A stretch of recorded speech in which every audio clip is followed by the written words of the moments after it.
संज्ञा अथवा सर्वनाम के जिस रूप से किसी एक वस्तु, व्यक्ति या पदार्थ का बोध हो उसे एक वचन कहते हैं।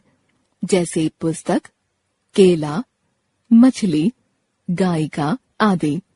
बहुवचन प्लूरल। संज्ञा अथवा सर्वनाम के जिस रूप से अनेक वस्तुओं, व्यक्तियों या पदार्थों का बोध हो उसे बहुवचन कहते हैं। जैसे पुस्तकें, केले, मछलियां, गायिकाएं आदि। वचन की पहचान। वाक्य में एक वचन का प्रयोग किया गया है अथवा बहुवचन का, इसकी पहचान संज्ञा, सर्वनाम अथवा विशेषण शब्दों से हो जाती है। संज्ञा के आधार पर पत्ता गिर रहा है, एक वचन, पत्ते गिर रहे हैं, बहुवचन।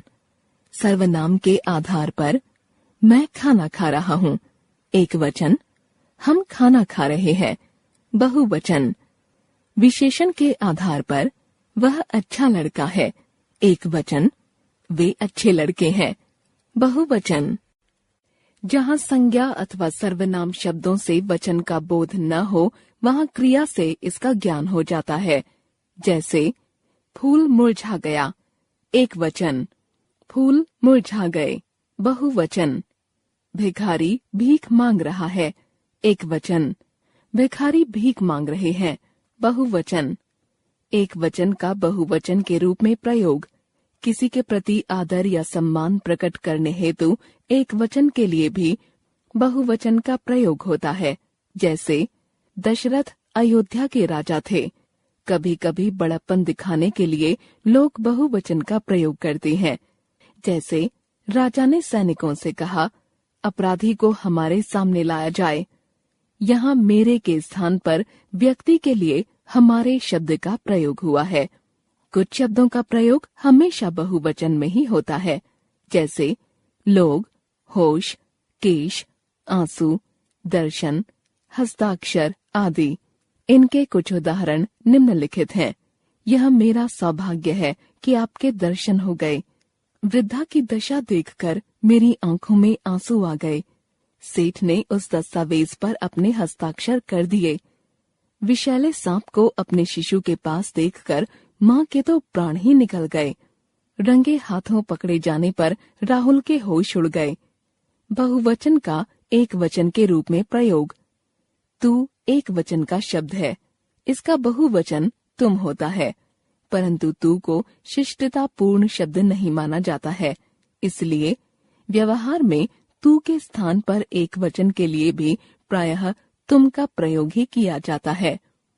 जैसे तुम यहाँ क्या कर रहे हो? तुम एक अच्छे लड़के हो। कुछ शब्द बहुवचन बोधक होते हैं, परंतु उनका प्रयोग एक वचन में होता है। क्रोध, क्षमा, प्रेम, जल, पानी, जाति, दूध, दल, वर्ग इत्यादि ऐसे ही शब्द हैं। जैसे आज का युवा वर्ग तनाव की स्थिति में जी रहा है। सैन्य दल उत्तर की ओर बढ़ा जा रहा है। सदा एक वचन में प्रयोग किए जाने वाले शब्द वर्षा, घी, बालू, सत्य, झूठ, पानी, आकाश, जनता आदि शब्द एक वचन में ही प्रयोग किए जाते हैं। जैसे खूब वर्षा हुई, आज आकाश स्वच्छ है, बच्चे पानी में खेल रहे हैं, सत्य की सदा विजय होती है। सदा बहुवचन में प्रयोग किए जाने वाले शब्द दर्शन, समाचार, हस्ताक्षर, प्राण, आंसू, होश आदि शब्द सदैव बहुवचन में ही प्रयोग किए जाते हैं। जैसे आज के समाचार अच्छे हैं, मेरी आंखों में आंसू आ गए, मैंने हस्ताक्षर कर दिए, उसके होश उड़ गए। एक वचन से बहुवचन बनाना। आकारांत पुल्लिंग शब्दों के अंतिम आ को ए कर दिया जाता है। एक वचन, बहुवचन। चना, चने, चूहा, चूहे, कपड़ा, कपड़े, बछड़ा, बछड़े, चीता, चीते, घोड़ा, घोड़े, भाला, भाले, जूता, जूते, गधा, गधे, पंखा, पंखे, लोटा, लोटे, काला, काले, संतरा, संतरे, रुपया, रुपये। अकारांत स्त्रीलिंग शब्दों के अंत में ए जोड़ दिया जाता है। बात, बातें, भैंस, भैंसें, फौज, फौजें, सड़क, सड़कें, गाय, गायें, आंख, आंखें, बहन, बहनें, दीवार, दीवारें। अकारांत स्त्रीलिंग शब्दों के अंत में ए लगा दिया जाता है। लता, लताएं, सभा, सभाएं, कथा, कथाएं, अध्यापिका, अध्यापिकाएं, बाधा, बाधाएं, कन्या, कन्याएं, माला, मालाएं, महिला, महिलाएं। इकारांत और ईकारांत शब्दों के अंत में या जोड़ दिया जाता है और ई को ई कर दिया जाता है।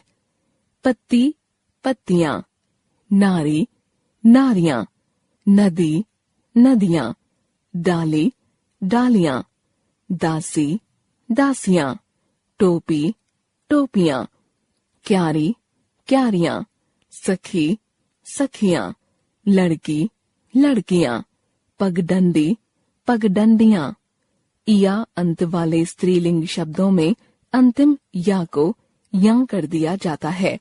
गुड़िया, गुड़ियां, चिड़िया, चिड़ियां, बुढ़िया, बुढ़ियां, डिबिया, डिबियां।